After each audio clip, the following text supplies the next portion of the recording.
Hello everyone, welcome to War Analysis channel. In the Luhansk region, the Ukrainians have launched a series of attacks.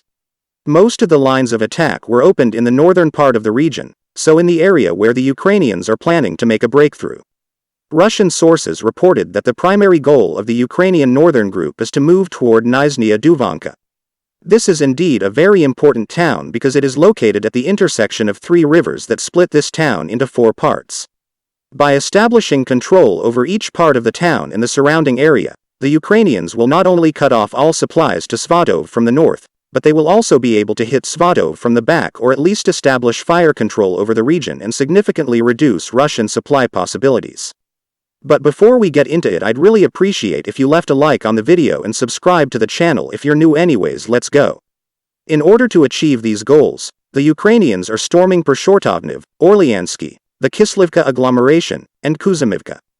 The toughest fights are taking place around the Kislivka agglomeration.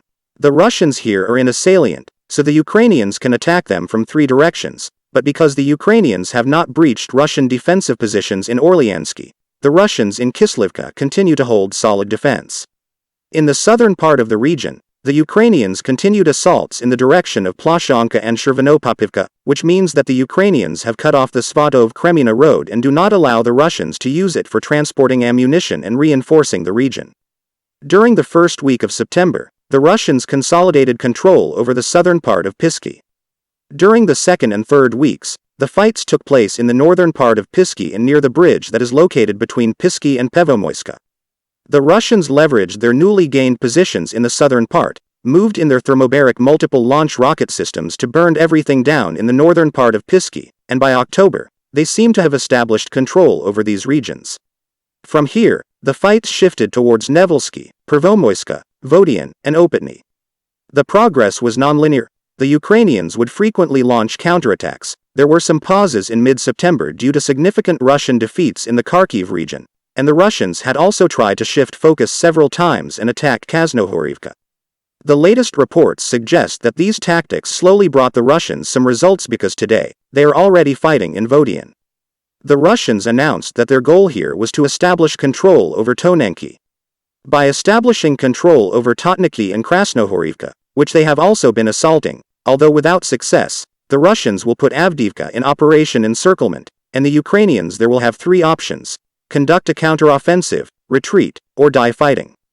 In the upper Donetsk region, at first, they tried to develop their offensive in the direction of Krasna Hora. However, because the Ukrainians are still controlling the village called Bakhmutske, which is located between Soledar and Pokrovske, the Russians suffered high losses and could not establish positions in Krasna Hora. That is why they started assaulting this village from several sides at once. The fights here are still taking place. The Russians have already penetrated the primary defense line, which is Pisky. They are penetrating the secondary defense line, which is Vodiane and Opytne, and even according to Ukrainian sources, they continue to have some limited success. The situation here slowly becomes very dangerous, and the Ukrainians might need to increase the protection of this area even at the expense of their offensive operation somewhere else, because if the Russians get access to the rear of Avdiivka, it will be very hard to push them out. Russian artillery and aviation are very active here and can quickly shut down any counteroffensive. That is why it is essential not to let the Russians penetrate the secondary line of Ukrainian defense.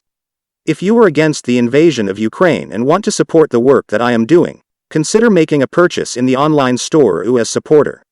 Here you can find a lot of products with Ukrainian symbols, to not only show your support for this channel, but also for Ukraine. Thanks for watching. Don't forget to like the video and subscribe to my channel. See you in the next video.